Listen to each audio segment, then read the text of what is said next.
ఎప్పుడు చేసే విధంగా కాకుండా కొంచెం కొత్త ప్రాసెస్‌లో ఇలా చట్నీ చేసేసుకోండి. టేస్ట్ అయితే అద్దిరిపోద్దంతే. చాలా డిఫరెంట్ రెసిపీ. ముందుగా స్టవ్ ఆన్ చేసేసి పాన్ పెట్టుకొని 4 ఎండుమిర్చి యాడ్ చేసేసుకోవాలి. ఎండుమిర్చి కొంచెం ఎర్రగా వేగిన తర్వాత 10 వెల్లుల్లి రెమ్మలు, అలాగే సన్నగా తరిగిన ఉల్లి తరుగు 1 కప్పు వరకు యాడ్ చేసేసుకొని దానిలోని 1 టేబుల్ స్పూన్ వరకు ఉప్పు, అలాగే కొంచెం కరివేపాకు యాడ్ చేసేసుకోవాలి. ఇవి మొత్తం ఎర్రగా ఫ్రై అయిన తర్వాత ఓ చిన్న కప్పు వరకు వేయించిన శనగపప్పు, అలాగే ఇంకో చిన్న కప్పు వరకు పల్లీలు కూడా యాడ్ చేసేసుకొని ఫ్రై చేసుకోవాలి. ఇవి మొత్తం ఫ్రై అయిన తర్వాత టేస్ట్‌కి తగినట్లుగా కొంచెం చింతపండుని యాడ్ చేసేసుకోవాలి.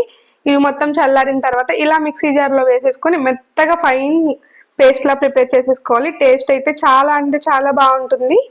చట్నీ అంతా ప్రిపేర్ చేసేసుకున్న తర్వాత పోపు కోసం 1 టేబుల్ స్పూన్ వరకు ఆయిల్ యాడ్ చేసేసుకొని, హాఫ్ టేబుల్ స్పూన్ ఆవాలు, హాఫ్ టేబుల్ స్పూన్ జీలకర్ర, కొంచెం కరివేపాకు తరిగి యాడ్ చేసేసుకొని చట్నీని పోపు పెట్టుకోవాలి. ఉల్లిగారెల్లోకి అయితే అద్దిరిపోతుంది చట్నీ.